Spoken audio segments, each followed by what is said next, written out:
السلام عليكم ورحمة الله وبركاته.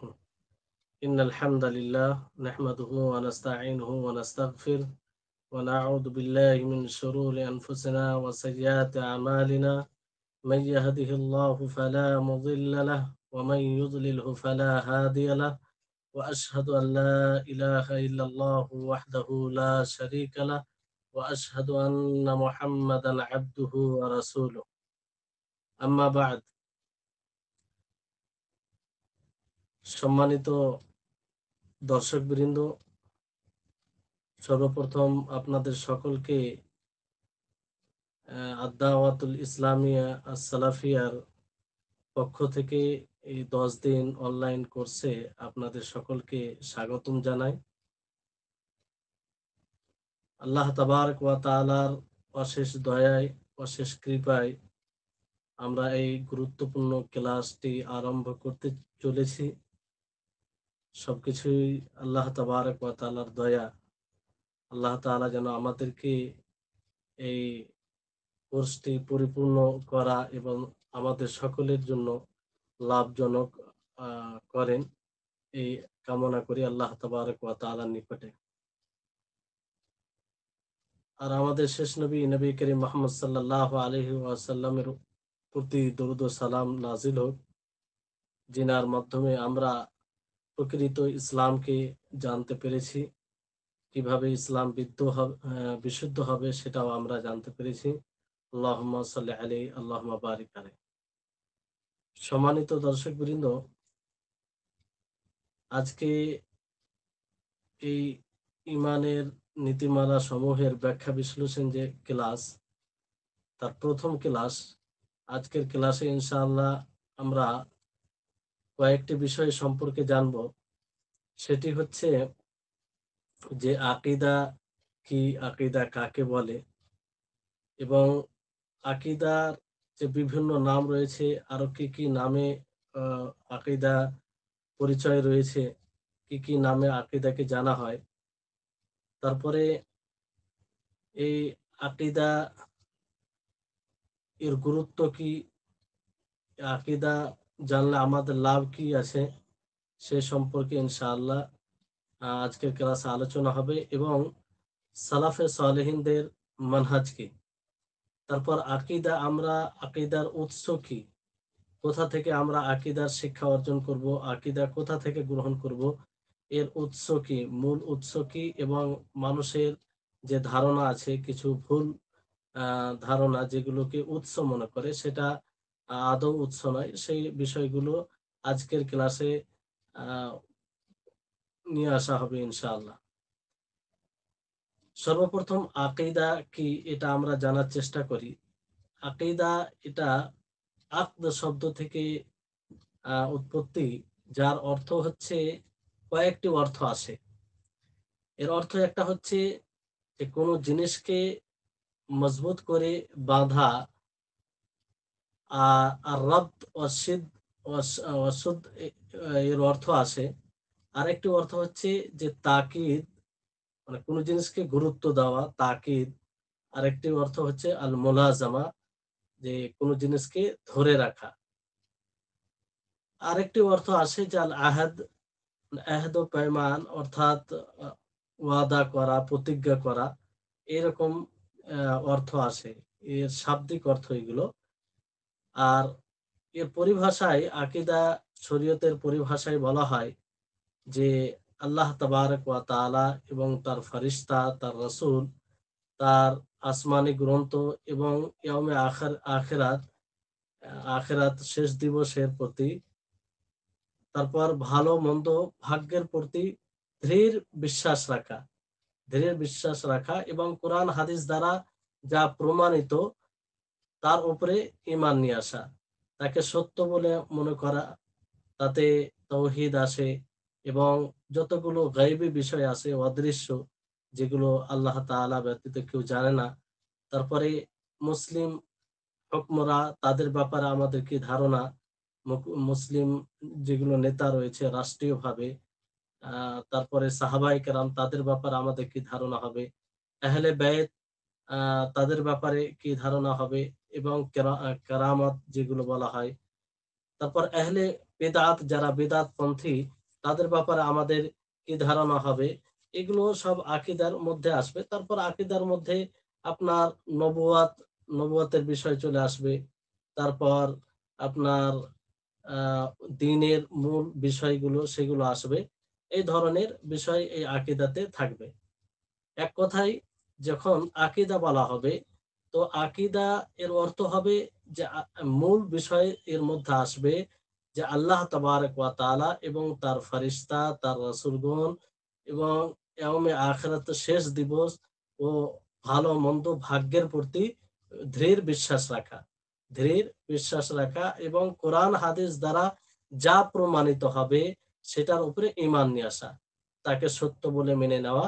আর এতে অনেক বিষয় আসে, যেমন আপনাদেরকে বলা হলো যে তাওহীদ, গায়বী বিষয় আসবে, তারপর নবুয়তের বিষয় আসবে, তারপর আপনার আহ যেগুলো দ্বীনের মৌলিক বিষয় সেগুলো আসবে, বেদাতীদের ব্যাপারে তাদের ব্যাপারে আমাদের কি ধারণা হবে, সাহাবীদের ব্যাপারে, আহলে বাইতের ব্যাপারে, এসব বিষয় এর মধ্যে আসবে।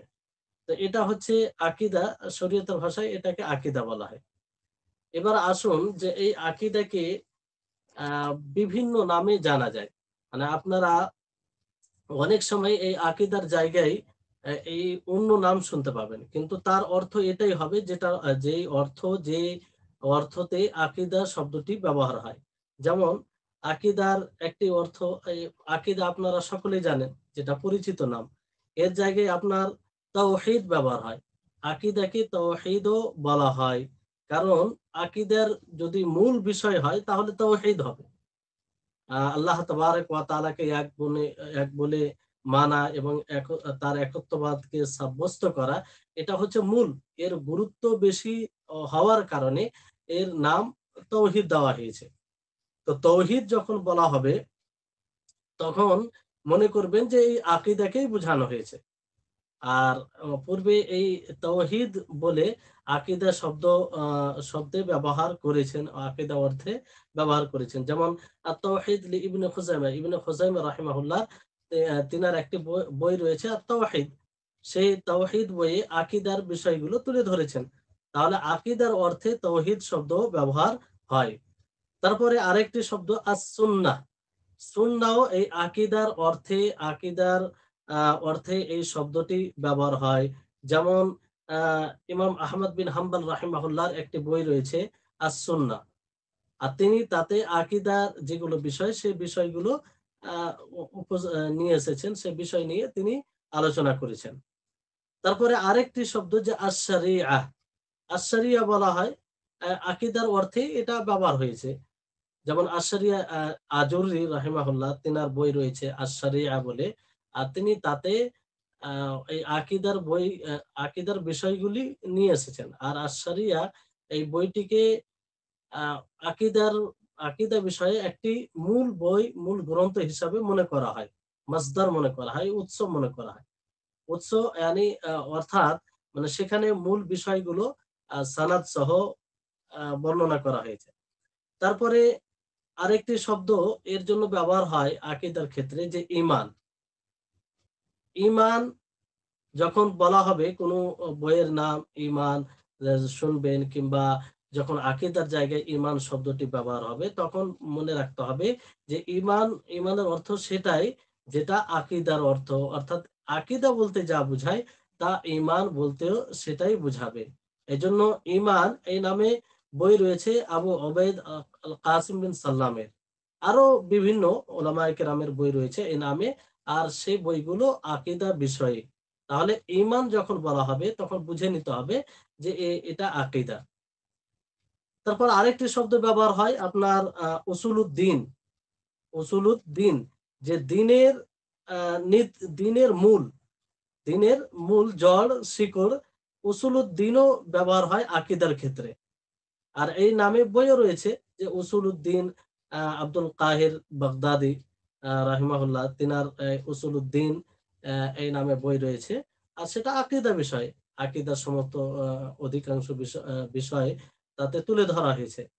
তারপর আরেকটি শব্দ এই আকীদা অর্থে ব্যবহার করা হয়, সেটা হচ্ছে আল ফিকহুল আকবার। আল ফিকহুল আকবর। যেমন ইমাম আবু হানিফা রাহিমাহুল্লাহ তিনার বই রয়েছে এই নামে, আর তাতে তিনি আকীদা বিষয়, আকীদা যেগুলো মূল বিষয় সেগুলো তুলে ধরেছেন। তাহলে এই আকীদা এর বিভিন্ন নামে একে জানা যায়। আমাদের সকলকে জানতে হবে, যখনই এই শব্দগুলো শুনবো তখন এর দ্বারা আকীদাকেই বুঝায়, আমাদের সকলকে এটা জানা উচিত। অনেক সময় আপনাকে যদি বলা হয় যে ইমাম আজুরি রাহিমাহুল্লাহর বই আশ-শরিয়া, তো শরিয়া মানে এই যে একটা মাসলা, বিভিন্ন মাসলা মাসাইল নিয়ে আলোচনা হয়, সেটা শরিয়া না এখানে। এখানে শরিয়া বলতে আকীদা বোঝানো হয়েছে। তারপর ঈমান, যখন বলা হবে যে আল ইমান আবু ওবায়দ আবি ওবায়দ আল কাসিম বিন সালাম, না আবু ওবায়দ কাসিম বিন সালামের যে বই রয়েছে সেটা হচ্ছে ইমান। তো এখানে আল ইমান বলতে আকীদা। তো এই নামগুলো জানা উচিত, যাতে আমরা যখনই আমাদের কর্ণে এইসব নামগুলো আসবে তাতে আমরা বুঝতে পারি যে এতে থেকে আকীদাকেই বোঝানো হয়েছে। তারপরে আসুন যে এই আকীদার আ গুরুত্ব গুরুত্ব তার পূর্বে আমরা জানবো যে আকীদার শিক্ষা অর্জন করা কি? এটা কি সকলের উপরে ফরজ, আবশ্যিক না আবশ্যিক নয়?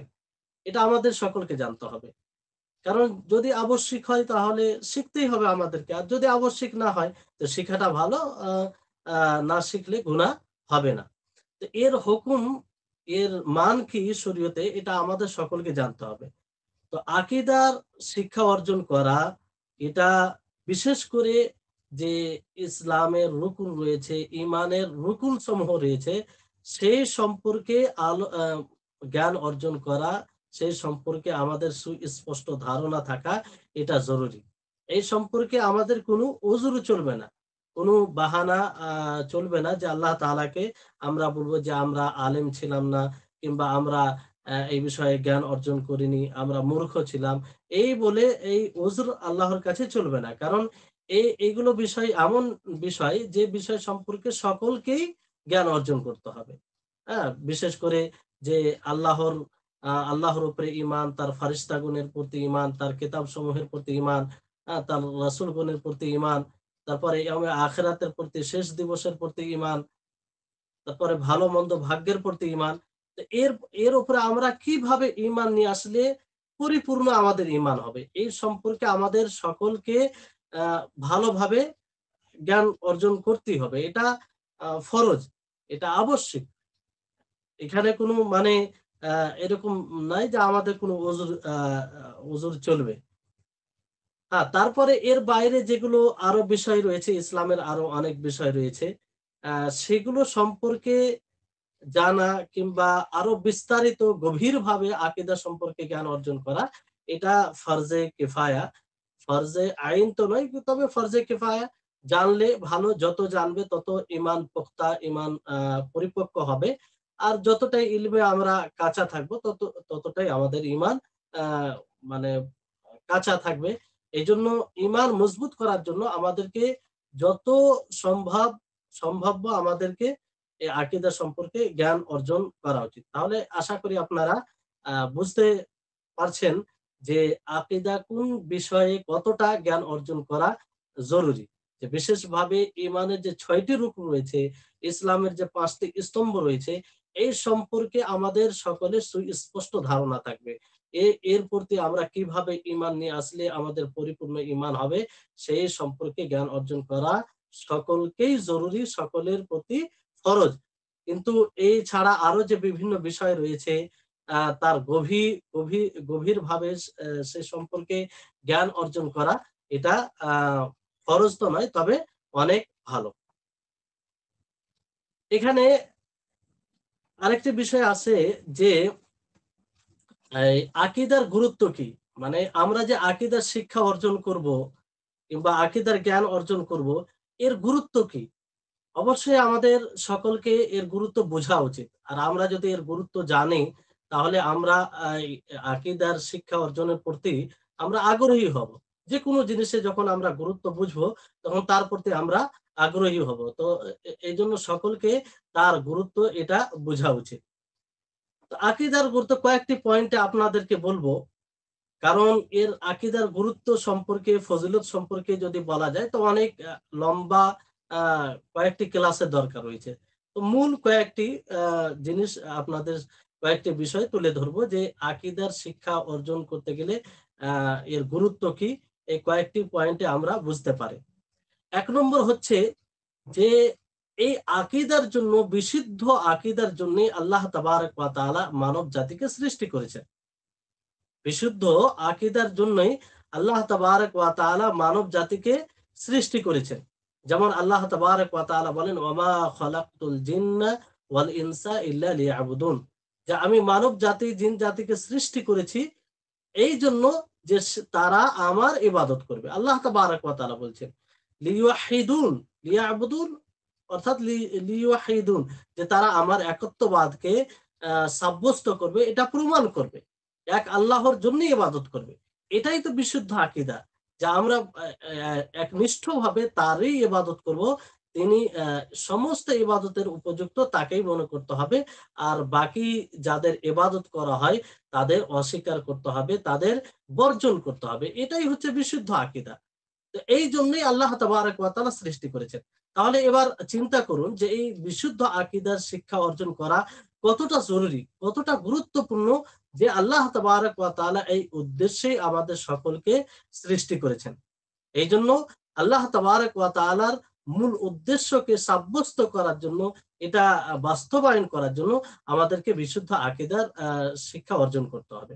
অনেকেই দেখবেন যে ইসলামের বিভিন্ন ইবাদত এগুলো করে থাকে, কিন্তু তার মূল যেটা বিষয়, মূল যেটা জিনিস, সেটাই ঠিক থাকে না, বিশুদ্ধ আকীদা থাকে না। ফলে তার সমস্ত আমল ব্যর্থ হয়, সমস্ত আমল বিনষ্ট হয়, কোনো কাজে আসে না। তো এটা হচ্ছে ১ নম্বর কারণ, যে আমরা আকীদার শিক্ষা এই জন্য অর্জন করব, কারণ আল্লাহ তাবারক ওয়া তাআলা এই জন্যই আমাদেরকে সৃষ্টি করেছেন, যে যাতে আমরা বিশুদ্ধ আকীদা শিক্ষা অর্জন করে তার মূল লক্ষ্যকে বাস্তবায়ন করতে পারি।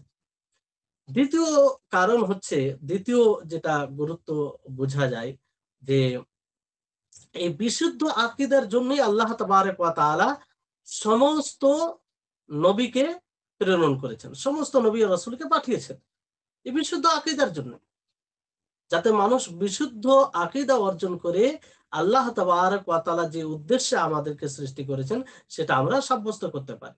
সমস্ত রাসূলগণকে এই জন্য আল্লাহ তাবারক ওয়া তাআলা প্রেরণ করেছেন। যেমন আল্লাহ তাবারক ওয়া তাআলা সূরা নাহলের ৩৬ নম্বর আয়াতে বলেন যে ওয়ালাকাদ বাআসনা ফি কুল্লি উম্মাতির রাসূলান আন ই'বুদুল্লাহ ওয়াজতানিবুত তাগুত, যে আমি প্রত্যেক জাতির মধ্যে রাসূল পাঠিয়েছি। কেন? যাতে তারা এক আল্লাহর ইবাদত করে, ওয়াজতানিবুত তাগুত, এবং তাগুতকে বর্জন করে। তাহলে বিশুদ্ধ আকীদা তো এটাই, যে আমরা একনিষ্ঠভাবে তারই ইবাদত করব, তারই জন্য এ সমস্ত ইবাদতকে উপযুক্ত মনে করব, আর বাকি যাদের ইবাদত করা হয়, যাদেরকে মাবুদ মনে করা হয়, তাদেরকে আমরা বর্জন করব, অর্থাৎ যারা তাগুত। তো এই জন্যই আল্লাহ তাবারক ওয়া তাআলা প্রত্যেক জাতির মধ্যে রাসূল প্রেরণ করেছেন। তাহলে যে কারণে রাসূলগণকে পাঠিয়েছেন আল্লাহ তাবারক ওয়া তাআলা, সেই সেই জিনিসটা সম্পর্কে তো আমাদেরকে জানতে হবে। তা না হলে তো আমাদের আল্লাহ তাবারক ওয়া তাআলা যে উদ্দেশ্যে সৃষ্টি করেছেন সেটা আমরা পূর্ণ করতে পারি না। তৃতীয় বিষয় হচ্ছে যে এই বিশুদ্ধ আকীদাই হচ্ছে আমল গ্রহণযোগ্যের শর্ত।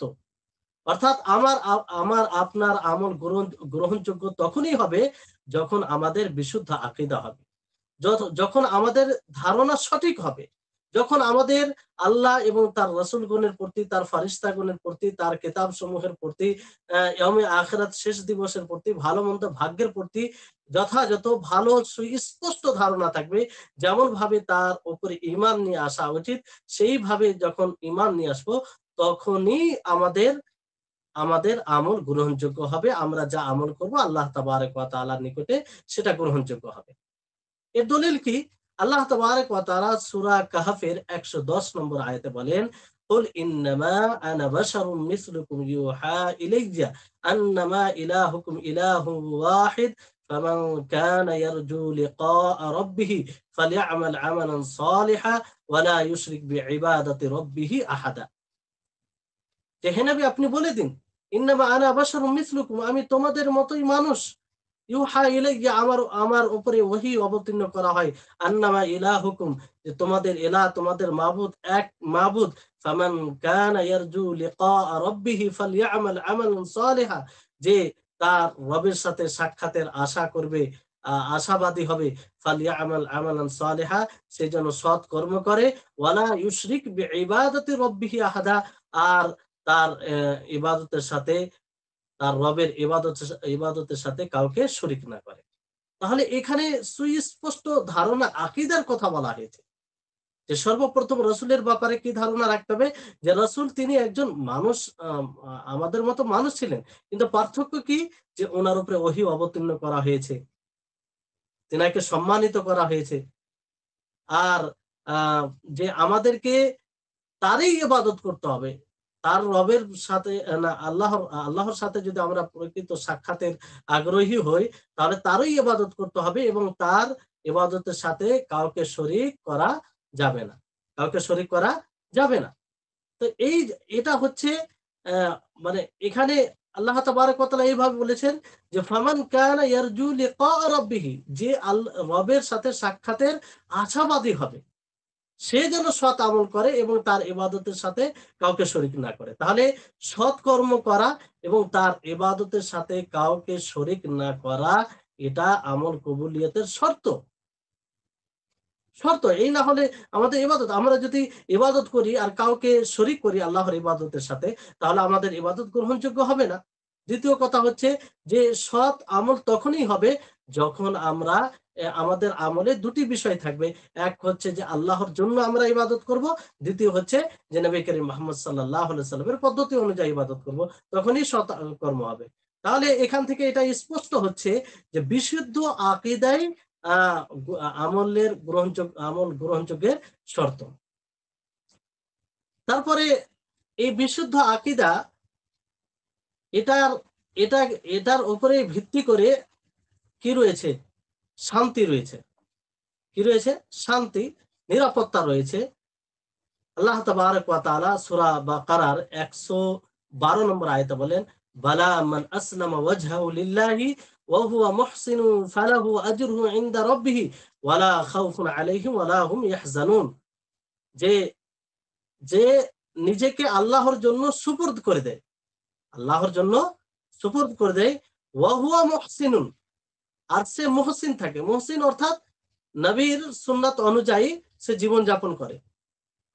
ফালাহু আজরুহু ইনদা রাব্বিহি, তো তার জন্য তার রবের নিকটে আজর রয়েছে, পুরস্কার রয়েছে। ওয়ালা খাউফুন আলাইহিম, আর তাদের কোনো ভয়ের বিষয় নেই। ওয়ালা হুম ইয়াহজানুন, এবং তাদের কোনো চিন্তার বিষয় নেই। তাহলে এখানে না ভয়ের বিষয় রয়েছে, না চিন্তার বিষয় রয়েছে। কখন? যখন নিজেকে আল্লাহর জন্য সুপুর্দ করে দিবে আর রাসূলের সুন্নাহ অনুযায়ী জীবন যাপন করবে, তখন। তাহলে এটাই হচ্ছে বিশুদ্ধ আকীদা, আল্লাহর জন্য নিজেকে সুপুর্দ করে দেওয়া, সমস্ত প্রকারের ইবাদত আল্লাহর জন্য করা, আর সেই ইবাদত গুলো নবী করিম মুহাম্মদ সাল্লাল্লাহু আলাইহি ওয়াসাল্লামের পদ্ধতি অনুযায়ী করা। আর এটাই হচ্ছে বিশুদ্ধ আকীদা। আর এই বিশুদ্ধ আকীদায় যদি আমরা জীবন যাপন করি, তা আমাদের কোনো চিন্তার বিষয় নাই, আর কোনো ভয়ের বিষয় নেই। এমন কোনো বিষয় নেই যে বিষয়ের কারণে আমাদেরকে চিন্তিত হতে হবে। তারপরে অন্য আয়াত দ্বারা প্রমাণিত আছে যে যারা ঈমানের সাথে শিরকে মিশ্রিত করে না, তাদের জন্য নিরাপত্তা রয়েছে এবং তারাই হেদায়েত প্রাপ্ত। তারপরে আরেকটি বিষয়, যে এই বিশুদ্ধ আকীদার উপরেই এই দ্বীনের দাওয়াত রয়েছে। মানে দাওয়াত ইলাল্লাহর যে বুনিয়াদ, ফাউন্ডেশন, সেটা হবে এই বিশুদ্ধ আকীদার উপরে। আমরা যখনই আল্লাহর দিকে দাওয়াত দেব মানুষকে, তো সর্বপ্রথম এই বিশুদ্ধ আকীদা দিয়েই দাওয়াত দিতে হবে। সর্বপ্রথম এই বিষয় দিয়ে আমাদের সকলকে নিজের দাওয়াতের কাজ শুরু করতে হবে। এর দলিল সহিহ বুখারী, সহিহ মুসলিমে রয়েছে যে আন ইবনে আব্বাস রাদিয়াল্লাহু আনহুমা, আব্দুল্লাহ ইবনে আব্বাস রাদিয়াল্লাহু আনহুমা থেকে বর্ণিত, আন্না রাসূলুল্লাহ সাল্লাল্লাহু আলাইহি ওয়াসাল্লাম লাম্মা বা'আথা মুআযান ইলা আল-ইয়ামান ক্বালা লাহু, রাসূল সাল্লাল্লাহু আলাইহি ওয়াসাল্লাম যখন মুআয রাদিয়াল্লাহু তাআলা আনহুকে আহলে কিতাবদের নিকটে পাঠাচ্ছেন, ইয়ামানদের নিকটে পাঠালেন, তাকে পাঠালেন, সে সময় আল্লাহ নবী তাকে বললেন, ইন্নাকা তা'তি কওমান মিন আহলিল কিতাব, যে তুমি এমন জাতির নিকটে যাচ্ছ যারা আহলে কিতাব, যারা শিক্ষিত, যারা আহলে কিতাব, যাদের উপরে পূর্বে কিতাব দেওয়া হয়েছে, আসমানে গ্রন্থ নাজিল হয়েছে। ফালিয়াকুন আউয়ালা মা তাদউহুম ইলাইহি শাহাদাতু আল্লা ইলাহা ইল্লাল্লাহ, অতএব তোমার সর্বপ্রথম দাওয়াত হবে তাদেরকে, তুমি সর্বপ্রথম তাদেরকে লা ইলাহা ইল্লাল্লাহ এর সাক্ষ্য প্রদানের দিকে দাওয়াত দেবে। আল্লাহু আকবার। আল্লাহ নবী এখানে এটা বললেন না যে তাদেরকে সলাতের কথা বলবে, তাদেরকে যাকাতের কথা বলবে, তাদেরকে সৎ ব্যবহার করার কথা বলবে, তাদেরকে মানে হুকুমতের কথা বলবে, যে রাজত্ব আগে কায়েম করতে হবে। জি না, এই কথা বললেন না। সর্বপ্রথম আল্লাহর নবী মুহাম্মদ সাল্লাল্লাহু আলাইহি ওয়াসাল্লাম মুআদ বিন জাবাল রাদিয়াল্লাহু তাআলা আনহুকে কি বললেন, যে তুমি আহলে কিতাবদের নিকটে যাচ্ছ, যারা মুসলিম নয়, যারা ইসলামের আওতায় নেই, তাদেরকে সর্বপ্রথমে তুমি তাওহীদের দাওয়াত দিবে, তুমি বিশুদ্ধ আকীদার দাওয়াত দিবে। তাদেরকে বলবে যে আল্লাহ ছাড়া সত্য কোনো মাবুদ নেই, আল্লাহ ছাড়া সত্য কোনো মাবুদ নেই। অর্থাৎ ইবাদতের ক্ষেত্রে আল্লাহকেই সাব্যস্ত করবে, আল্লাহকেই প্রমাণ করবে, আর অন্য কাউকে ইবাদতের উপযুক্ত একমাত্র আল্লাহকেই মনে করবে, এবং বাকি যাদের ইবাদত করা হয় তাদেরকে বর্জন করবে, তাদেরকে অস্বীকার করবে। অন্য রিওয়ায়াতে রয়েছে যে ইলা আইয়ুহিদুল্লাহ, তাদেরকে সর্বপ্রথম দাওয়াত দিবে যাতে তারা আল্লাহর একাত্মবাদকে সাব্যস্ত করে। কি করে? আল্লাহর একাত্মবাদকে সাব্যস্ত করে। তাহলে এখান থেকে এটা স্পষ্ট হচ্ছে যে দাওয়াত ইলাল্লাহর ফাউন্ডেশন, দাওয়াত ইলাল্লাহর ভিত্তি তাওহীদের উপরে হবে, বিশুদ্ধ আকীদার উপরে হবে। এজন্য আমাদের যারাই দাওয়াতের কাজ করুক না কেন, যারাই দাওয়াতের কাজ, দাওয়াত ইলাল্লাহর কাজ করবে, তাদের যদি ভিত্তি এই তাওহীদ না থাকে, বিশুদ্ধ আকীদা না থাকে, তাহলে তাদের দাওয়াত প্রকৃত দাওয়াত নয়। তাদের দাওয়াত সেই নবী করিম মুহাম্মদ সাল্লাল্লাহু আলাইহি ওয়াসাল্লামের দাওয়াত নয়, তাদের দাওয়াত সেই সাহাবায়ে কেরাম রিজওয়ানুল্লাহি আলাইহিম আজমাইনদের দাওয়াত নয়। কারণ নবী করিম মুহাম্মদ সাল্লাল্লাহু আলাইহি ওয়াসাল্লাম সর্বপ্রথম যখন দাওয়াতের জন্য ইয়ামানের দিকে মুআদ রাদিয়াল্লাহু তাআলা আনহুকে পাঠালেন, তো সেই সময় আল্লাহ নবী সর্বপ্রথম যে আদেশ দিলেন সেটা হলো যে তুমি তাদেরকে তাওহীদের দাওয়াত দিবে, বিশুদ্ধ আকীদার দাওয়াত দিবে। তাহলে এর গুরুত্ব এখান থেকে আমরা বুঝতে পারি।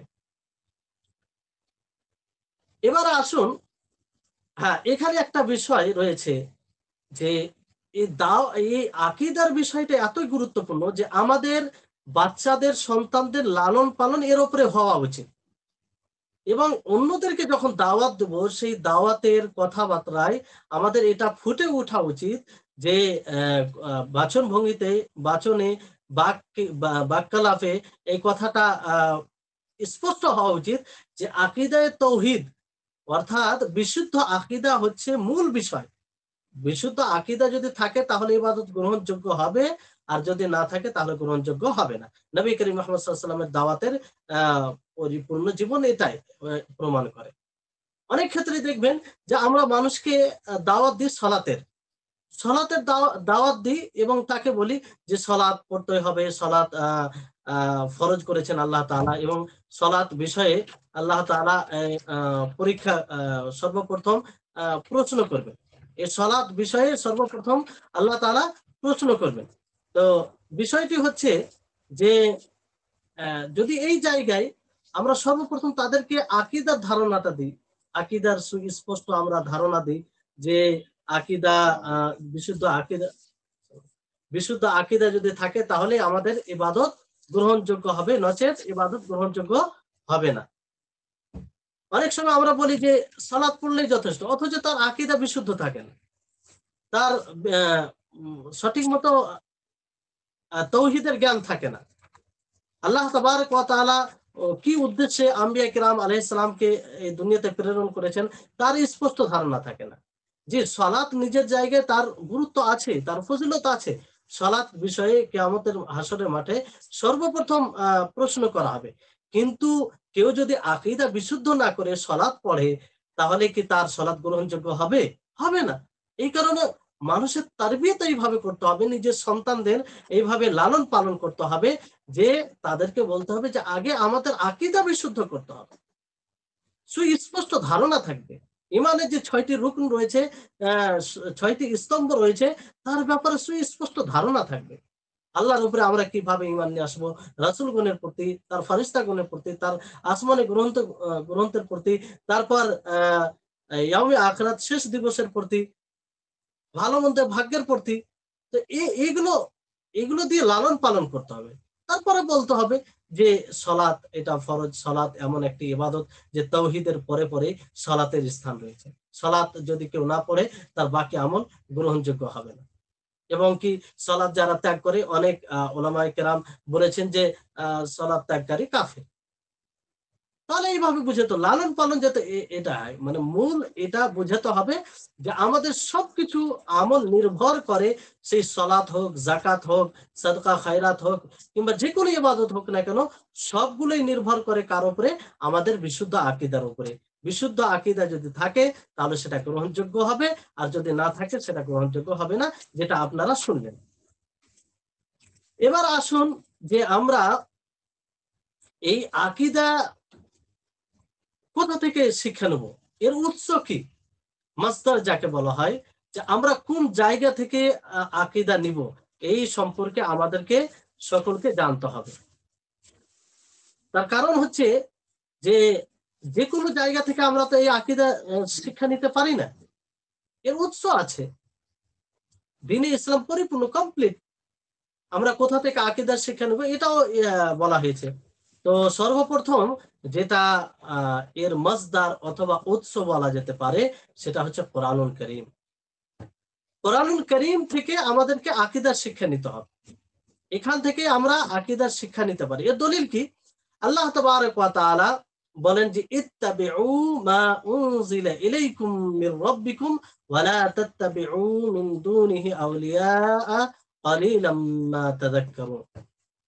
যে তোমরা অনুসরণ করো আল্লাহ যা নাজিল করা হয়েছে তো তোমার উপরে, যা নাজিল করা হয়েছে তোমার উপরে তোমার রবের পক্ষ থেকে, ওয়ালা তাত্তাবিউ মিন দুনিহি আউলিয়া, এবং তার সেই ওহী ছাড়া কোনো আউলিয়ার তোমরা অনুসরণ করো না। কালিলাম মা তাযাক্কারুন, তোমরা অনেকেই আল্লাহকে কম স্মরণ করো। সূরা আরাফের 3 নম্বরে। তাহলে এখানে এইভাবে আরো অনেক দলিল রয়েছে, যেমন ইয়া আইয়ুহাল্লাযীনা আমানু আতিউল্লাহ ওয়া আতিউর রাসূল। আতিউল্লাহ, সর্বপ্রথম আল্লাহ তাআলা কি বলেন? আতিউল্লাহ, যে তোমরা আল্লাহর ইতাআত করো। আল্লাহর ইতাআত করো বলতে এখানে কার ইতাআত করো? এখানে কিতাবুল্লাহ, যেহেতু আল্লাহ তাবারক ওয়া তাআলার বাণী কিতাবুল্লাহ, কোরআন কারীমও রয়েছে, তো তার ইতাআত করতে হবে। তো মূল উৎস হচ্ছে কোরআনুল কারীম। তো কোরআনুল কারীম থেকে যে আকীদার শিক্ষা আমরা পাবো, সেই কোরআনুল কারীম থেকে আমাদের আকীদার শিক্ষা নিতে হবে, সেখান থেকে নিতে হবে, এছাড়া অন্য কিছু না। তারপরে যেটা উৎস সেটা হচ্ছে যে রাসূল সাল্লাল্লাহু আলাইহি ওয়াসাল্লামের হাদিস, সুন্নাতে নববী। দ্বিতীয় উৎস বলা যেতে পারে যে সুন্নাতে নববী, আহাদিস, আহাদিস মুবারাকা, নবী করিম মুহাম্মদ সাল্লাল্লাহু আলাইহি ওয়াসাল্লামের বাণী সমূহ থেকে। এর দলিল কি? যে আল্লাহ তাবারক ওয়া তাআলা সূরা হাশরের 7 নম্বর আয়াতে বলেন, ওয়া মা আতাকুমুর রাসূলু ফাখুযুহু ওয়া মা নাহাকুম আনহু ফান্তাহু। যে রাসূল তোমাদেরকে যা দেবে সেটা গ্রহণ করো, আর যা থেকে তোমাদেরকে নিষেধ করবে সেটা তোমরা কি করো? সেটা তোমরা প্রত্যাখ্যান করো, সেটা থেকে বিরত থাকো। তাহলে রাসূল যা দেবে, তো রাসূল আমাদেরকে কি দিয়ে গেছেন? হাদিস রূপে তিনি আমাদেরকে কিভাবে এই দুনিয়াতে চলতে হবে, আল্লাহর ব্যাপারে কি ধারণা রাখতে হবে, রাসূলের ব্যাপারে কি ধারণা রাখতে হবে, তার আসমানি গ্রন্থের ব্যাপারে, আল্লাহর যে আল্লাহ তাবারক ওয়া তাআলা আসমানি গ্রন্থ নাযিল করেছেন সেটার ব্যাপারে কি ধারণা রাখতে হবে, হ্যাঁ, তারপর ফেরেশতা গণের প্রতি কি ধারণা, ইয়াউমে আখিরাত, ভালো মন্দ ভাগ্যের প্রতি তার ব্যাপারে কি, সবকিছু আল্লাহ নবী বলে গেছেন। তো আল্লাহ নবী যেটা বলে গিয়েছেন সেখান থেকে আমাদের ধারণা নিতে হবে, সেখান থেকে আকীদা, বিশুদ্ধ আকীদা অর্জন করতে হবে। এটা হচ্ছে মূল উৎস। দ্বিতীয় উৎস কোরআনুল কারীমের পরে এর দলিল কি? এর দলিল হচ্ছে যে মিকদাম ইবনে মাআদি কারিব আল কিন্দি রাদিয়াল্লাহু তাআলা আনহু থেকে বর্ণিত, তিনি বলেন যে রাসূল সাল্লাল্লাহু আলাইহি সাল্লাম বলেন, কি বলেন, আলা ওয়া ইন্নী উতিতুল কিতাবা ওয়া মিসলাহু মাআহু, যে আমাকে কিতাব অর্থাৎ কোরআন কারীম এবং তার মতোই আরেকটি জিনিস তার সাথে দেওয়া হয়েছে। আলা আলা ইন্নী উতিতুল কোরআন ওয়া মিসলাহু মাআহু, যে শুনে রাখো, আমাকে কোরআন এবং কোরআনের সাথে আরেকটি বিষয় দেওয়া হয়েছে। তাহলে এখানে কোরআনের সাথে আরেকটি বিষয় বলতে সুন্নাত, আল্লাহ নবী যে আরেক ওহী আল্লাহর পক্ষ থেকে সেটা বলেন, সেটা হচ্ছে নবী করিম মুহাম্মদ সাল্লাল্লাহু আলাইহি ওয়াসাল্লামের হাদিস। তো সেখান থেকে আমরা আকীদা শিখি।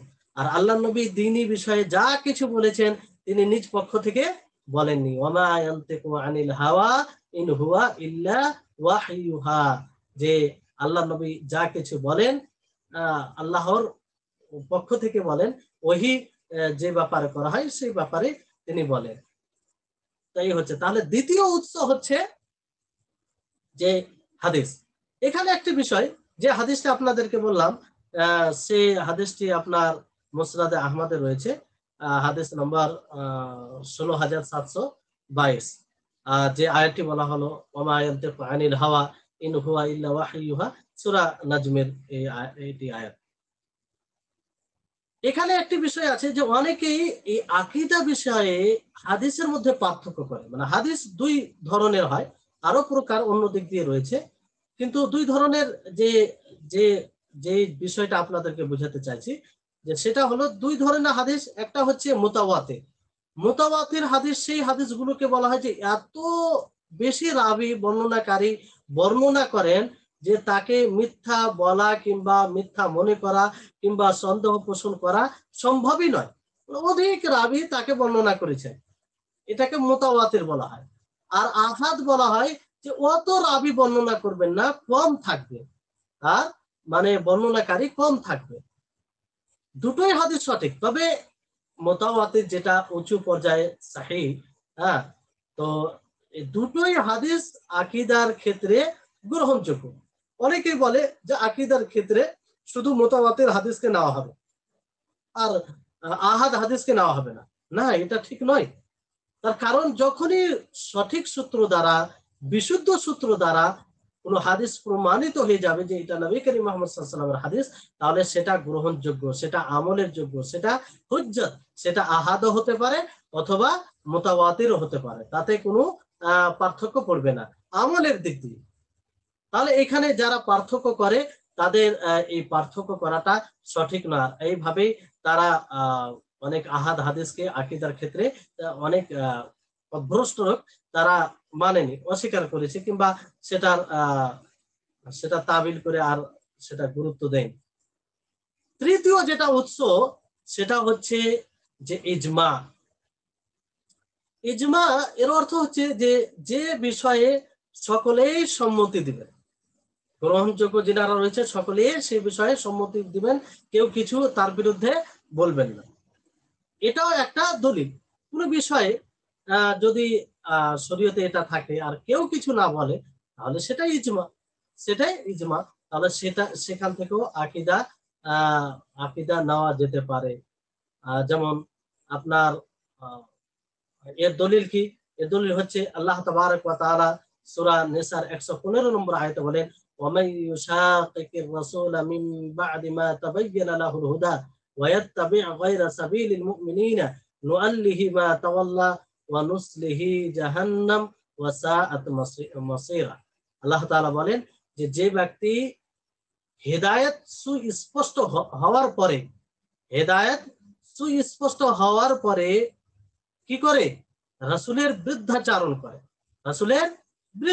করে এবং মুমিনদের পথ ছাড়া অন্য কারো অনুসরণ করে, তো নুআল্লিহি, আল্লাহ তাআলা বলছে আমি তাকে ফিরিয়ে দেব, মা তাওয়াল্লা, যেদিকে সে ফিরে যায়, ওয়া নুসলিহি জাহান্নাম, এবং আমি তাকে জাহান্নামে নিক্ষেপ করব, ওয়া সাআত মাসীরা, এবং তার কতই মন্দ ঠিকানা হবে। তাহলে এখানে আল্লাহ তাবারক ওয়া তাআলা কি বলেছেন? যে রাসূলের বিরুদ্ধাচারণ করবে হক স্পষ্ট হওয়ার পরে, ওয়া ইয়াত্তাবি গায়রা সাবিলিল মুমিনিন, মুমিনদের পথ ব্যতীত অন্য কারো অনুসরণ করে। তো মুমিনদের বলতে এখানে সাহাবায়ে কেরাম এবং যারা সৎ পথে রয়েছে তাদের অনুসরণ। তো এটা এটা ইজমার দলিল, অর্থাৎ যে বিষয়ে কারো কোনো ইখতিলাফ নেই, কেউ কোনো বিরুদ্ধে কথা বলেনি, তাহলে সেটা হুজ্জাত, সেটা গ্রহণযোগ্য হবে, সেটা দলিল হিসাবে মানতে হবে। আর নবী করিম মুহাম্মদ সাল্লাল্লাহু আলাইহি সাল্লাম এটা স্পষ্ট করেছেন। হাদিসের বর্ণনাকারী হচ্ছে আব্দুল্লাহ ইবনে ওমর। তিনি বলছেন যে রাসূল সাল্লাল্লাহু আলাইহি সাল্লাম বলেন, ইন্নাল্লাহা লা ইয়াজমাউ উম্মতি আও ক্বালা উম্মাত মুহাম্মাদিন সাল্লাল্লাহু আলাইহি সাল্লাম আলা দালালাতিন। আব্দুল্লাহ ইবনে ওমর রাদিয়াল্লাহু তাআলা আনহু থেকে বর্ণিত যে রাসূল সাল্লাল্লাহু আলাইহি সাল্লাম বলেন, ইন্নাল্লাহা লা ইয়াজমাউ উম্মতি, যে আমার উম্মত একত্রিত হবে না। কি হবে না? একত্রিত হবে না। অথবা আল্লাহ নবী বললেন যে উম্মত মুহাম্মদ সাল্লাল্লাহু আলাইহি ওয়াসাল্লাম, নবী মুহাম্মদ সাল্লাল্লাহু আলাইহি ওয়াসাল্লামের উম্মত একত্রিত হবে না আলা দালালাতিন, গুমরাহির উপরে, পথভ্রষ্টতার উপরে।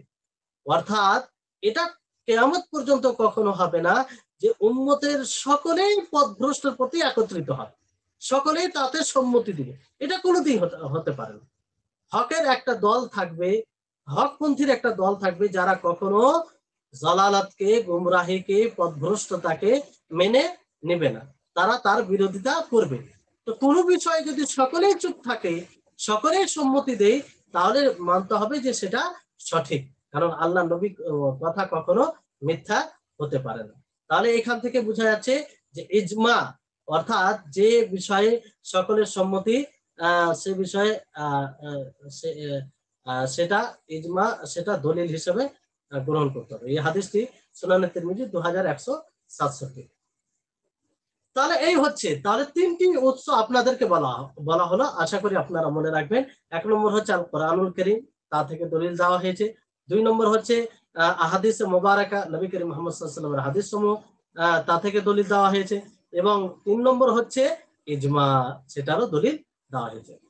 এবার আসুন, একটি গুরুত্বপূর্ণ বিষয় এখানে রয়েছে এর সাথে সম্পৃক্ত, যে সে গুরুত্বপূর্ণ বিষয় হলো যে মানুষ অনেক কিছু, এই 3টি উৎস ছাড়া আরো অনেক কিছুকে উৎস বানিয়ে রেখেছে। অর্থাৎ সেখান থেকে আকীদা, একটা ধারণা অর্জন করে, আকীদা অর্জন করে। যেমন অনেকেই মনে করে যে বুদ্ধি, আক্কেল, এটা এখান থেকে ধারণা করা যেতে পারে। বুদ্ধি কখনো উৎস নয়, কারণ আমাদের বুদ্ধি, আমাদের বিবেক সীমিত। আল্লাহ তাবারক ওয়া তাআলা পূর্ণ শক্তি দেননি। আল্লাহ তাবারক ওয়া তাআলা পূর্ণ শক্তি দেননি যে আমরা সব বিষয়ে এই বুদ্ধি দ্বারা আমরা বিবেচনা করতে পারি। তো এই বুদ্ধির দ্বারা কোনো আকীদার বিষয় সাব্যস্ত হবে না। হ্যাঁ, আপনি সহযোগিতা নিতে পারেন, এই বুদ্ধি দিয়ে সহযোগিতা নিতে পারেন, বুঝতে পারেন যেটা কোরআন হাদিসে প্রমাণিত, সেটা আপনি আপনার বিবেক দিয়ে বুঝতে পারেন, আপনি সহযোগিতা বুঝতে পারেন। যদি বুঝে আসে তো ভালো, আর না আসলেও তার উপরে ঈমান নিয়ে আসতে হবে, যেহেতু আপনার বুদ্ধির উপরে কোরআন ও হাদিস। আর আকল, বিবেক, এটা কোনো উৎস নয়। এই আকলকে লক্ষ্য করে, এই বিবেককে লক্ষ্য করে অনেক মানুষ পথভ্রষ্ট হয়ে গেছে, যে কোনো আকীদার বিষয় তাদের ব্রেনে এলো না, তাদের বিবেকে এলো না, তো বললো যে না, এটা সঠিক নয়, এটাকে মানা যাবে না। একটা কোরআন ও হাদিসের বিষয়কে, প্রমাণিত বিষয়কে তারা প্রত্যাখ্যান করে ইসলাম থেকে বের হয়ে যায়, ইসলামে তাদের কোনো অংশ থাকে না। এই করে তো আকল, বিবেক এটা উৎস নয়, বরং এটা সহযোগী হতে পারে। দ্বিতীয় হচ্ছে যে মানুষ অনেক সময় শিক্ষা নেই কি থেকে, অধিকাংশ, যে অধিক লোক যেদিকে আছে সেটাই সঠিক হবে, এটাও কোনো উৎস নয়, এটাও কোনো উৎস নয়। এই জন্য না অধিক উৎস, না কম উৎস। আল্লাহ তাবারক ওয়া তাআলা যে আম্বিয়া রাসূলকে পাঠিয়েছেন, অনেক নবীর তার অনুসারীগণ অল্প ছিল, খুবই কম ছিল, নগণ্য ছিল। আর অনেক নবীর অনুসারীগণ অনেক ছিল, যেমন মুসা আলাইহিস সালাম, মুহাম্মদ সাল্লাল্লাহু আলাইহি সাল্লামের উম্মত। তো এটা কম ও বেশি, এটা দলিল নয়, এটা কোনো উৎস নয়। বেশি থাকলেও তারা বাতিলের উপরে থাকতে পারে। আজকে বর্তমান সময়ে যদি আপনি দেখেন পৃথিবীতে যতগুলো মুসলিম আছে অধিক মুসলিমের সংখ্যা কাদের? যারা কবর পূজারী, কবরে গিয়ে সাজদা করে, কবরে গিয়ে চাদর চড়ায়, বাবার নামে মানত করে, তারপরে বিভিন্ন প্রকারের শিরক করে থাকে। এই জন্য কি তারা সঠিক? না, সঠিক নয়। এই জন্য এই ধোকায় পড়বেন না, কখনো এই ধোকায় পড়বেন না, এই প্রতারণায় পড়বেন না। যেদিকে ওই জন্য আল্লাহ তাবারক ওয়া তাআলা কি বলেন, ওয়াইন তুতি আকসারা মান ফিল আরদি ইউযিল্লুকা আন সাবিলিল্লাহ, যে আপনি যদি অধিকের অনুসরণ করেন, বেশি সংখ্যকের অনুসরণ করেন, সেটাকেই ভিত্তি বানান, তাহলে আপনি সঠিক পথ থেকে বের হয়ে যাবেন, পথভ্রষ্ট হয়ে যাবেন। বুঝতে পারলেন? তাহলে এই অধিক অধিক হওয়াটা কোনো উৎস নাই। অধিক যেদিক আছে সেদিক থেকে আপনি ভাববেন যে যে আকীদাতে তারা থাকবে সেটাই সঠিক, এটা কোনোদিন ঠিক নয়, ঠিক নয়। তারপর আরেকটি বিষয় যে তাকলিদ। অনেক মানুষ তাকলিদে যে অন্ধ অনুসরণ, একটা অন্ধ অনুসরণ, সেটাকে একটা উৎসব বানিয়ে রাখে, সেটাকে একটা উৎসব বানিয়ে রাখে, সেটাও সঠিক নয়। এটা তো মুশরিকিনদের বৈশিষ্ট্য ছিল, যে তারা বলতো যে আমাদের বাপ দাদা এরকম করেছে, আমাদের বাপ দাদা যেভাবে জীবন যাপন করেছে সেটাকে কি করে প্রত্যাখ্যান করব আমরা? আমরা আমাদের বাপ দাদা যেভাবে মেনে আসছে সেভাবে মানবো। অনুরূপ ভাবে আজকের অনেক মুসলিম, যারা মুসলিম বলে দাবি করে, অনেক সংখ্যক এরকম আছে যারা বলে যে আমাদের বাপ দাদা এইভাবে মেনে আসছে। তাদেরকে যদি বলা হয় যে ভাই কবরে গিয়ে সাজদা করলে শিরক হবে, এতে তুমি ইসলাম থেকে বের হয়ে যাবে, এটা সঠিক নয়। আর এটা সেম তাদের মতো আকীদা, যেমন অমুসলিমরা আকীদা রাখে তাদের দেব দেবীর ব্যাপারে, যে এরা আমাদের ভগবানের কাছে গিয়ে সুপারিশ করবে, কারণ আমরা গুনাহগার পাপী বান্দা, আমরা সরাসরি আল্লাহকে কি করে বলতে পারি? তারা এই কথা বলে। তো ওই আকীদা যারা আমাদের মুসলিমের মাঝে, যারা নিজেকে মুসলিম বলে অথচ কবরে পূজা করে, কবরে গিয়ে সাজদা করে, কবরে গিয়ে মানত করে, হ্যাঁ, তাদের যে পীর রয়েছে তাকেই সবকিছু মনে করে, সে ক্ষতি এবং উপকার ও অপকারের মালিক মনে করে। তো সেটাকে তারা প্রাধান্য দেয়। কেন প্রাধান্য দেয়? যে একটা অন্ধ অনুসরণ, যে পূর্বে করে এসেছে সেটাই তারা করে। তারা বলে যে তারা কি এতগুলো লোক ভুল পথে থাকতে পারে? তো এটা কখনো উৎস নয়, এই ধোকায় পড়বেন না। এই জন্য যখনই আপনার নিকটে কোরআন ও হাদিস এবং ইজমা, এই তিনটি উৎস দ্বারা কোনো জিনিস প্রমাণিত হবে, তখন আপনি সেটাকে মাথা নত করে মেনে নিন। সেখানে আপনার কোনো কিন্তু থাকবে না, কোনো বিষয় থাকবে না, সেখানে কোনো দ্বিধা থাকবে না। সেটাকে আপনি সন্তুষ্ট চিত্তে মেনে নিতে হবে আপনাকে, নচেত আপনি মুমিনই হতে পারেন না। তারপর আরেকটি উৎসকে মনে করে থাকে যে এই আকীদার ক্ষেত্রে, বিভিন্ন দিনী বিষয় অর্জন করার ক্ষেত্রে, সেটা হচ্ছে স্বপ্ন। অনেকেই বলে যে আমি স্বপ্নে দেখেছি, হ্যাঁ, আমার উপরে কাশফ হয়েছে, আমার মুরাকাবা হয়েছে, আমি আমার আমার আমার সামনে অনেক কিছু প্রকাশ হয় যা অন্যদের কাছে হয় না, আর সেটাকে দিন বানিয়ে ফেলে। এগুলো একদম বিভ্রান্তিকর, শয়তানি পথ, এগুলো শয়তানি চিন্তাধারা। মানুষকে এইভাবেই শয়তান বিভ্রান্ত করে রেখেছে। স্বপ্ন কোনোদিন দলিল হতে পারে না, স্বপ্ন কোনোদিন ইসলামের অংশ হতে পারে না। স্বপ্ন স্বপ্ন দ্বারা কোনো দিন সাব্যস্ত হয় না, বরং স্বপ্ন সঠিক কি বেঠিক এটা সাব্যস্ত হয় শরীয়ত দ্বারা, এটা কোরআন ও হাদিস দ্বারা। এই জন্য দেখুন, অনেকের দিনের বিষয়ে আমল করে, তাদের ভিত্তি থাকে স্বপ্নের উপরে। যেমন তাবলীগী জামাত, আপনি দেখবেন যে তাদের ভিত্তি হচ্ছে স্বপ্ন।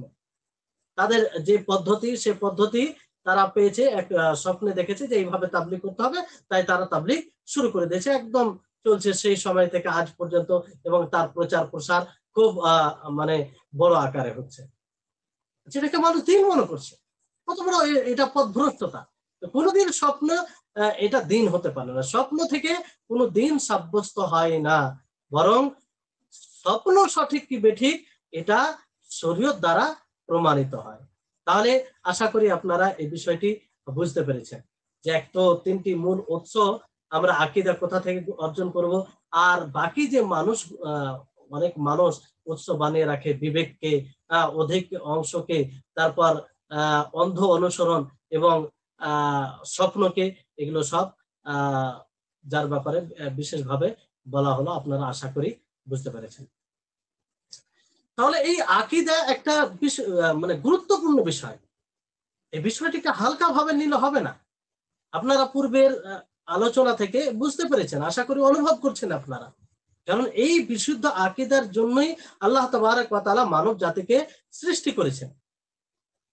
তো এখানে বিষয়টা হচ্ছে যে এই ব্যাপারে এই আকীদা বিষয়ে সালাফে সালেহিনদের মানহাজ কি ছিল, সালাফে সালেহিন কিভাবে এটাকে এই ব্যাপারে তিনাদের চিন্তাধারা কি ছিল, এটা খুব গুরুত্বপূর্ণ বিষয়। এই জন্য আমি আপনাদের সামনে তিনটি নীতি রাখবো, যে তিনটি নীতিকে অবলম্বন করতেন সালাফে সালেহিন। সালাফে সালেহিন এই আকীদার ভিত্তি টিকিয়ে রাখার জন্য তিনটি নীতিকে অবলম্বন করতে হবে। আর যে তিনটির অবলম্বন করা আমাদের সকলকে জরুরি, তা না হলে আমরা পথভ্রষ্ট হয়ে যাব, কখনো আমরা বুঝতে হয়তো পারবো না, এরকমও হতে পারে। তিনটি পদ্ধতি কি, তিনটি নীতি কি? 1 নম্বর নীতি হচ্ছে যে আপনি আমি আকীদার সমস্ত বিষয়ে কোরআন ও হাদিসকে বিচারক হিসাবে মনে করব। কোরআন ও হাদিস দ্বারা যেটা প্রমাণ হবে সেটাই হবে আকীদা, সেটাই হবে ধারণা, সেটাই হবে আমাদের আকীদার বিষয়। এর বাইরে সেটাকেই মজবুত করে ধরে থাকতে হবে, আর সেটাকে মজবুত করে ধরে থাকলে আমাদের ঈমান পূর্ণ হবে এবং আল্লাহর ওহীকে পরিপূর্ণভাবে মানা হবে, আমল করা হবে। আর সেখানে নিহিত রয়েছে দ্বীনের মৌলিক বিষয় এবং দ্বীনের যেগুলো শাখা প্রশাখা বলে সেগুলো বিষয়। তার সাথে যেন আমাদের বিবেকের টাকরাও না হয়, আমাদের কিয়াস, আমাদের মত, আমাদের ভাবনা চিন্তা টাকরাও না হয়, বরং যেটা কোরআন ও হাদিস দ্বারা প্রমাণিত হবে, যেটা কোরআন হাদিস থেকে বের হবে, বোঝা যাবে, সেটাই সেটার উপরেই থাকতে হবে এবং সেটাকে সঠিক মনে করতে হবে। এর দলিল কি? এর দলিল অনেক রয়েছে। তার মধ্যে একটি অন্যতম দলিল হচ্ছে যে আল্লাহ তাবারক ওয়া তাআলা এবং তার রাসূলের অনুসরণ করা। কিভাবে?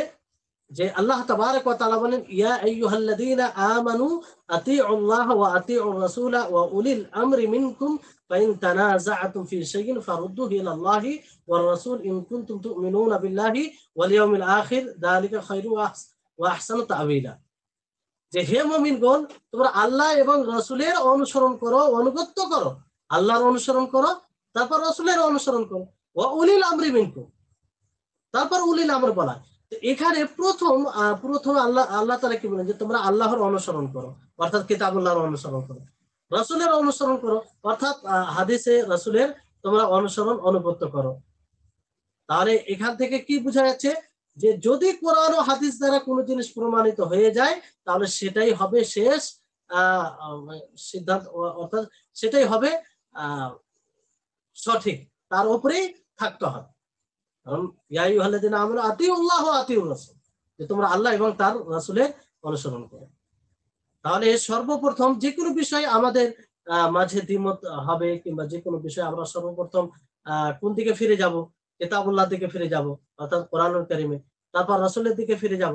যতদিন রাসূল জীবিত ছিলেন ততদিন সেই জীবিত থাকা লোকদের জন্য রাসূলের দিকে ফিরে যাওয়া এটা আবশ্যক ছিল। এখন তো রাসূল জীবিত নেই, তিনি মারা গেছেন। তো এখন আমাদের সকলের জন্য রাসূলের সুন্নাতের দিকে ফিরে যাওয়া এটা জরুরি। ফারুদ্দুহু ইলাল্লাহি ওয়ার রাসূল, যে আল্লাহ এবং অন্য আয়াতে কিভাবে বলা হয়েছে? ফাইন তানাযাআতুম ফি শাইইন ফারুদ্দুহু ইলাল্লাহি ওয়ার রাসূল। ফাইন তানাযাআতুম, যে যখন তোমরা কোনো বিষয়ে দ্বিমত করবে তখন সর্বপ্রথম কার দিকে ফিরে যাবে? আল্লাহর দিকে এবং তার রাসূলের দিকে। তারপরে প্রকৃত ভালোবাসার পরিচয় আল্লাহ তাবারক ওয়া তাআলা মানে ভিত্তি রেখেছেন যে রাসূলের অনুসরণ করতে হবে। আল্লাহ তাবারক ওয়া তাআলা বলেন, কুল ইন কুনতুম তুহিব্বুনাল্লাহ ফাত্তাবিউনি ইউহিব্বুকুমুল্লাহ ওয়া ইয়াগফির লাকুম যুনুবাকুম ওয়াল্লাহু গফুরুর রহিম। যে হে নবী, আপনি বলে দিন, যদি তোমরা আল্লাহকে ভালোবাসো, ফাত্তাবিউনি, তাহলে তোমরা কি করো? আমার অনুসরণ করো। ইউহিব্বুকুমুল্লাহ, এতে আল্লাহ তাআলা তোমাদেরকে ভালোবাসবেন এবং তোমাদেরকে ক্ষমা করবেন, তোমাদের গুনাহ ক্ষমা করবেন। আল্লাহ তাআলা ক্ষমাশীল ও দয়াশীল। তো এখানে কি বলা হয়েছে? এখানে সুস্পষ্ট করা হয়েছে যে প্রকৃত যদি আল্লাহর ভালোবাসা কেউ পেতে চায় তাহলে তার জন্য উচিত হবে রাসূলের অনুসরণ করা। কার অনুসরণ করা? রাসূলের অনুসরণ করা। কারণ রাসূলের অনুসরণ করাই হচ্ছে আল্লাহর সাথে ভালোবাসার পরিচয়, আল্লাহর সাথে ভালোবাসার পরিচয়। এবং তার মাগফিরাত পেতে হলে, তার সন্তুষ্টি পেতে হলে তার অনুসরণ করতে হবে। ইবনে কাসির রাহিমাহুল্লাহ এই আয়াতের ব্যাখ্যায় বলেছেন যে এই আয়াতটি হচ্ছে প্রত্যেক ওই দাবিদারের উপরে মানে ওই প্রত্যেক ওই দাবিদারের জন্য বিচারক, যারা আল্লাহর প্রতি ভালোবাসা দাবি করে যে আমি আল্লাহকে ভালোবাসি, তাদের এটা বিচারক এই আয়াতটি, অর্থাৎ এই আয়াতটি ফয়সালা করবে যে আসলে তারা আল্লাহকে ভালোবাসে কি বাসে না। এই আয়াত দ্বারা কি ফয়সালা হয়? এই আয়াত দ্বারা ফয়সালা হয় যদি বাস্তবে কেউ আল্লাহ তাআলাকে ভালোবাসে তাহলে রাসূলের অনুসরণ করবে, আর যদি রাসূলের অনুসরণ না করে তাহলে তাহলে তার ভালোবাসা সত্য নয়, আর মানে তার ভালোবাসা মিথ্যা। তাহলে এই আয়াতটি বিচার হাকিমা, মানে এই আয়াতটি দ্বারা বিচার হবে যে সে আসলে আল্লাহকে ভালোবাসে কি বাসে না। তাহলে প্রথম আমরা নীতি কি জানলাম? নীতি জানলাম যে কোরআন ও হাদিসকে আকীদা বিষয়ে বিচারক হিসেবে মানতে হবে। এই জন্য আমরা অনেক দলিল রয়েছে সুন্নাত থেকেও, সুন্নাত থেকে অর্থাৎ হাদিস থেকে। আয়েশা রাদিয়াল্লাহু তাআলা আনহা তিনি বলেন যে ইন্না আবু বকর as-সিদ্দিক রাদিয়াল্লাহু তাআলা আনহু, আবু বকর সিদ্দিক রাদিয়াল্লাহু তাআলা আনহু তিনি বলেন লাস্তু তারিকান শাইয়ান কানা রাসূলুল্লাহ সাল্লাল্লাহু আলাইহি ওয়াসাল্লাম ইয়ামালু বিহি ইল্লা আমিলতু বিহি, যে আমি এমন কোন জিনিসকে প্রত্যাখ্যান করি না যেই জিনিসের উপরে আল্লাহর নবী আমল করেছেন, আমি সেটাকে প্রত্যাখ্যান করি না, আমি ছাড়ি না। কেন? ওয়া ইন্নী আকশা ইন তারাকতু শাইয়াম মিন আমরি আন উযিগা, আমি আশঙ্কা করছি যদি তার হুকুমের মধ্যে, তার বিষয়সমূহের মধ্যে কোন বিষয়কে আমি প্রত্যাখ্যান করি, ছেড়ে দিই, তা আমি পথভ্রষ্ট হয়ে যাব। আল্লাহ, কে বলছেন? আবু বকর রাদিয়াল্লাহু তাআলা আনহু। তাহলে এত বড় একজন সাহাবী, নবী সাল্লাল্লাহু আলাইহি সাল্লামের এত কাছে হওয়ার পরেও তিনি বলছেন যে আমি একটা বিষয় যদি ছেড়ে দিই তো আমার পথভ্রষ্ট হয়ে যাওয়ার আশঙ্কা রয়েছে। তাহলে আমরা কি করে আল্লাহ কিতাবুল্লাহ ও সুন্নাতে রাসূলকে ছেড়ে অন্য জায়গা থেকে আকীদা নিতে পারি কিংবা উৎস বানাতে পারি? তো এইভাবে আরো অনেক দলিল রয়েছে, সেগুলো বলা হলো না, আশা করি এটাই যথেষ্ট রয়েছে। অসংখ্য দলিল রয়েছে, সাহাবায়ে কেরামদের কথা রয়েছে এই ব্যাপারে, উক্তি রয়েছে। তারপরে আসুন দ্বিতীয় নীতি হচ্ছে যে আকীদার যে কোনো বিষয় আমরা সালাফে সালেহিনদের বুঝ অনুযায়ী বোঝার চেষ্টা করব। দেখেন, খুব গুরুত্বপূর্ণ কথা, নোট করবেন, এটা আমাদের খুব কাজে আসবে। যে সদা সর্বদা আকীদা বিষয়ে বিশেষ করে আমরা কার বুঝের দিকে ফিরে যাব? সালাফে সালেহিন কিতাবুল্লাহ ও সুন্নাতে রাসূলের নুসুসকে, দলিলকে যেভাবে বুঝেছেন সেভাবে সেই বুঝের দিকে আমরা ফিরে যাব। আর রুজুউ ইলা ফাহমি সালাফিস সালিহি লিনুসুসিল কিতাবি ওয়াস সুন্নাহ, যে আমরা সব সময় কিতাবুল্লাহ ও সুন্নাতে রাসূলের বুঝের দিকে ফিরে যাব। তিনারা কিভাবে বুঝেছেন? কারণ তিনারা সবচেয়ে বেশি আল্লাহ এবং রাসূল, তার রাসূল কি বলতে চেয়েছেন সেটা তিনারা বুঝেছেন। তিনারা নাজিল হওয়ার সময়কে পেয়েছেন, তিনারা জীবিত ছিলেন সে সময় নাজিল হতো, আর রাসূল সাল্লাল্লাহু আলাইহি সাল্লামের সাথে থাকতেন। রাসূল সাল্লাল্লাহু আলাইহি সাল্লামের সরাসরি কথাকে শুনেছেন, তার কর্মকে দেখেছেন, এবং তিনারা অগ্রগামী ছিলেন রাসূল সাল্লাল্লাহু আলাইহি সাল্লামের অনুসরণে, তার কথায়, কর্মে, তার সব বিষয়ে তিনারা অগ্রগামী ছিলেন, তার অনুসরণে সাহাবায়ে কেরাম সার্বিকভাবে এগিয়ে ছিলেন। এই জন্য তিনারা সবচেয়ে বেশি জ্ঞান রাখেন পরবর্তী লোকের তুলনায় তিনারা আমলের দিক দিয়ে অগ্রগামী, জ্ঞানের দিক দিয়ে অগ্রগামী, সব দিক দিয়ে আপনি যে বিষয় নেবেন। তিনারা তাফসীর বেশি বুঝতেন, দ্বীনের উসুল, মূল জিনিসকে, শাখা প্রশাখা, জুহুদ, ইবাদা, আখলাক, সবকিছুকে বেশি তিনারা বুঝতেন। তো অবশ্যই তিনারা দলিলকে সঠিক মতো বুঝে থাকবেন। এই জন্য আমাদের সকলকে আকীদার যে কোনো বিষয় বুঝতে হলে, যে কোনো দলিলকে বুঝতে হলে কার বুঝ অনুযায়ী বুঝতে হবে? সালাফে সালেহিনদের বুঝ অনুযায়ী বুঝতে হবে, কারণ তিনারা সবচেয়ে বেশি জ্ঞান বেশি রাখতেন। তিনারা সরাসরি আল্লাহ নবীকে দেখেছেন, আল্লাহ নবী থেকে শুনেছেন, আল্লাহ নবীর উপরে ওহী হতে দেখেছেন, সবকিছু তিনারা স্বচক্ষে দেখেছেন। এই জন্য ওনারা বেশি হক রাখেন এবং বেশি উপযুক্ত দিনকে বোঝান। অতএব আমরা তাদের বুঝ অনুযায়ী কোরআন ও হাদিসের দলিলকে বোঝার চেষ্টা করব, তাহলে আমাদের সঠিক আকীদা, বিশুদ্ধ আকীদা টিকে থাকবে আমাদের জীবনে, নচেত টিকে থাকবে না। আল্লাহ তাবারক ওয়া তাআলা বলেন, ফাইন তানাযাতু ফি শাইইন ফারুদ্দুহু ইলাল্লাহি ওয়া রাসূল, যে তোমরা যে বিষয়ে দ্বিমত করবে তোমরা আল্লাহ এবং রাসূলের দিকে ফিরে যাবে। তো আল্লাহ এবং রাসূলের পথে সবচেয়ে বেশি কারা চলেছে? সাহাবায়ে কেরাম রিজওয়ানুল্লাহি আলাইহিম আজমাইন। এই জন্য তাদের জমানাকে আল্লাহ নবী সবচেয়ে উত্তম বলেছেন। এই জন্য তাদের তাদের পথের উপরেই তাদের বুঝ অনুযায়ী কোরআন হাদিসকে বোঝার চেষ্টা করতে হবে। তারপরে আসুন তৃতীয় যেটা নীতি, খুব সংক্ষেপে আমি বলছি যেহেতু ক্লাস শেষের সময় হয়ে গেছে প্রায়। তারপরে এই নীতিটি বলে আজকের ক্লাস শেষ হবে, এর আগামী সাক্ষাতে আপনাদের গুরুত্বপূর্ণ বিষয় নিয়ে আলোচনা হবে। সেটা হচ্ছে যে সেই বিষয়টা হচ্ছে যে আকীদা বিষয়ে, যেগুলো আকীদার বিষয় রয়েছে, আকীদার বিষয় রয়েছে, সেটা গায়বী বিষয় হতে পারে, সে বিষয়ে আমরা কখনো বিবেক দ্বারা গভীরতায় যাব না, বিবেক দ্বারা আমরা বুঝার সেটা চেষ্টা করব না, কখনো আমরা বিবেক দ্বারা সেটা বুঝার চেষ্টা করব না। অর্থাৎ কোরআন ও হাদিস দ্বারা যেই ধারণা স্পষ্ট হবে সেটাকে গ্রহণ করে নিতে হবে, সেখানে বুদ্ধি খাটানো হবে না।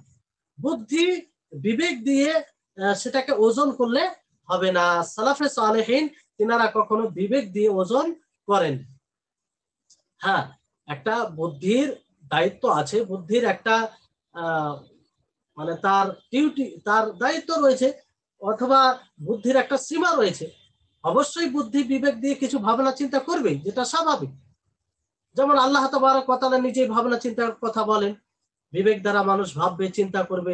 যেমন আল্লাহ তাআলা আসমান সম্পর্কে বলেন, জমিন সম্পর্কে, পাহাড় পর্বত সম্পর্কে, তারপর বৃক্ষ, সূর্য, চন্দ্র সম্পর্কে বলেন যে তোমরা এই নিয়ে চিন্তা ভাবনা করো, ভেবে দেখো। তো এটা তো বিবেক দ্বারাই হবে। যেমন আল্লাহ তাআলা বলেন, ইন্না ফি খালাকিস সামাওয়াতি ওয়াল আরদি ওয়া ইখতিলাফিল লাইলি ওয়ান নাহারি লাআয়াতিন লিউলিল আলবাব, যে নিশ্চয় আসমান ও জমিনের সৃষ্টিতে এবং রাত দিন যে পরিবর্তন হচ্ছে, এতে বোধ সম্পূর্ণ ব্যক্তিদের জন্য শিক্ষা রয়েছে, অনেক নিদর্শন রয়েছে। তো তারপর আল্লাহ তাআলা বলেন, ফি আনফুসিকুম আফালা তুবসিরুন, যে তোমরা নিজের নফসকে নিয়ে, নিজের আত্মাকে নিয়ে তোমরা চিন্তা ভাবনা করো, যদি তোমরা জানো। তো বিষয়টি হচ্ছে এই যে নিজের নফসকে নিয়ে এখানেও চিন্তার কথা আল্লাহ তাআলা বলেছেন। তারপরে কোরআনের ব্যাপারে আল্লাহ তাআলা বলেছেন, আফালা ইয়াতাদাব্বারুনাল কুরআন আম আলা কুলুবিন আকফালুহা, যে তারা কি কোরআন নিয়ে গবেষণা করে না, চিন্তা ভাবনা করে না, না তাদের হৃদয়ে তালা লেগে গেছে। এই আয়াত দ্বারা আল্লাহ তাআলা চিন্তা ভাবনা করতে বলেছেন। চিন্তা ভাবনা কি দিয়ে হয়? বিবেক দ্বারা হয়। কিন্তু বিষয়টা হচ্ছে যে বিবেক দিয়ে চিন্তা ভাবনা করতে হবে, এটা ঠিক, কিন্তু ওই জায়গা আমাদেরকে ভাবতে হবে। ইমাম শাতিবী রাহিমাহুল্লাহ তিনি বলছেন যে ইন্নাল্লাহা জাআলা লিল উকুলি ফি ইদরাকিহা হাদ্দান তানতাহি ইলাইহি লা তাতাআদ্দা, যে নিশ্চয় আল্লাহ তাবারক ওয়া তাআলা বুদ্ধির জন্য একটা সীমা তৈরি করেছেন, একটা সীমা, হাদ, মানে এই পর্যন্ত। যেমন আমাদের দৃষ্টি শক্তির একটা সীমা আছে, কর্ণ শ্রবণ শক্তির একটা সীমা আছে, তাই না?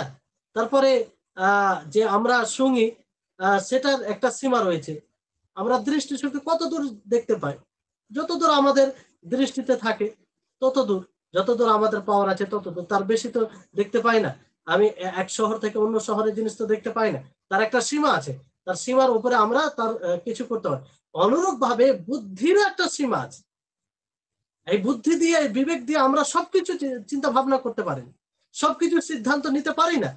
এই জন্য আকীদা বিষয়ে যেগুলো প্রমাণিত, সেটা আপনি বিবেক দ্বারা সহযোগিতা নিতে পারেন, কিন্তু বিবেক দ্বারা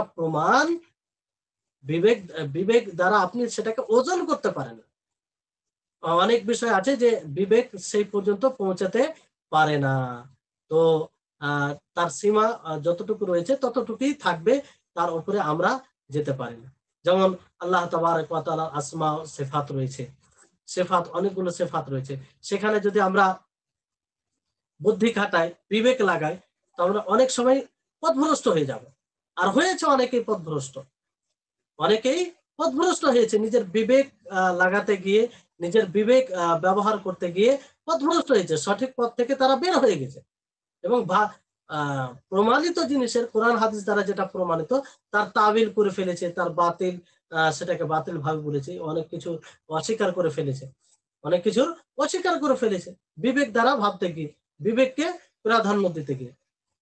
এই জন্য বিবেকের একটা সীমা আছে, সেই সীমা পর্যন্ত সে কাজ করবে, বাকি তার উপরে কাজ করবে না।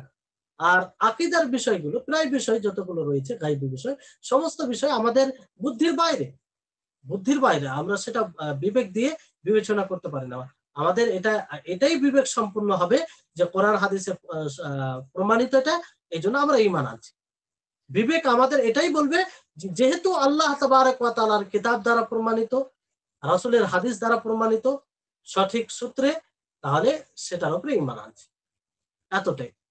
যেমন মুতাজিলা, খাওয়ারিজ, কাদারিয়া, আশায়েরা, এরা বিভ্রান্ত হয়েছে, পথভ্রষ্ট হয়েছে, সিরাতে মুস্তাকিম থেকে বের হয়ে গেছে। কেন?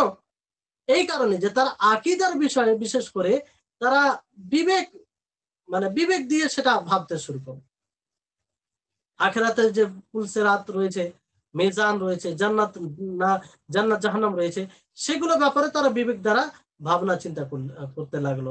এই কারণে তারা পথভ্রষ্ট হয়েছে। তো এই ক্ষেত্রে আমাদের সকলকে মনে রাখতে হবে যে কোরআন ও হাদিস এটাই এটাই আপনার কোরআন ও হাদিস এটাই দলিল। এর উপরে বিবেক ব্যবহার করা যাবে না। এই জন্য সালাফে সালেহিনের জীবনী যদি দেখেন, তারা কখনো কোরআন ও হাদিসকে নিজের বিবেকের সাথে টাকরাও মনে করেন। কোরআন হাদিসে প্রমাণ হয়েছে, সেটাকে প্রাধান্য দিয়েছে, আর বিবেক দিয়ে সেটা ভাবার ইচ্ছাও করেনি, চেষ্টাও করেনি। কারণ কোরআন হাদিস দ্বারা যদি প্রমাণিত হয়, সেটাই বিবেক সম্পন্ন, সেটাই বিবেক সম্পন্ন। তো এই হচ্ছে আজকের ক্লাস, যে তিনটি নীতি আপনাদের সামনে বলা হলো খুবই গুরুত্বপূর্ণ, আপনারা সকলেই মনে রাখবেন। একটি হচ্ছে যে তাহকিমুল কিতাব ওয়াস সুন্নাহ ফি ফিল আকীদা, আকীদা বিষয়ে কোরআন ও হাদিসকে বিচারক হিসাবে মানা, কোরআন হাদিস দ্বারা যেটা প্রমাণ হয়ে যাবে সেটাকেই সাব্যস্ত করা, সেটাকেই মেনে নেওয়া, আর এই ব্যাপারে দলিল দেওয়া হলো। দ্বিতীয় হচ্ছে যে আমরা রুজু ইলা ফাহমিস সালাফিস সালিহ লিনুসুসিল কিতাব ওয়াস সুন্নাহ, যে কিতাব ও সুন্নাতে যে দলিল রয়েছে, যে প্রমাণ সমূহ রয়েছে, সেগুলোকে সালাফে সালেহিন, সাহাবায়ে কেরাম, তাবেঈন, তারা যেভাবে বুঝেছেন সেইভাবে আমাদেরকে বুঝতে হবে, সেভাবে আমাদেরকে বুঝতে হবে, কারণ তেনারা সবচেয়ে বেশি জ্ঞানী এই দিন বিষয়ে। তারপরে তৃতীয় যেটা আপনাদেরকে নীতি বলা হয়েছে, সেটা হলো যে আমরা আকীদার কোনো বিষয়কে বুদ্ধি দ্বারা, বিবেক দ্বারা প্রমাণ করার চেষ্টা করব না। যেটা কোরআন হাদিস দ্বারা প্রমাণিত হবে সেটা আমরা মেনে নেব, কারণ এই বুদ্ধির একটা সীমা আছে, সেই বুদ্ধি সেই সীমার উপরে আর কোনো কাজ করে না। অতএব অনেক বিষয় রয়েছে যেটা আমাদের বুদ্ধির বাইরে। তো এই হচ্ছে আজকের ক্লাস। ইনশাআল্লাহ ফের আগামী ক্লাসে আপনাদের সাক্ষাৎ হবে। আল্লাহ তাআলার নিকটে দোয়া করব, আল্লাহ যেন আমাদের সকলকে এই বিষয়গুলো বোঝার তৌফিক দান করেন, এবং যাতে এইভাবে আমরা আগামী ক্লাসেও অংশগ্রহণ করতে পারি, আর এই ক্লাসগুলো যেন আমাদের ঈমান বৃদ্ধি হওয়ার কারণ হয়। ওয়া আখিরু দাওয়ানা আনিল হামদুলিল্লাহি রাব্বিল আলামিন। আসসালামু আলাইকুম ওয়া রাহমাতুল্লাহি ওয়া বারাকাতুহু।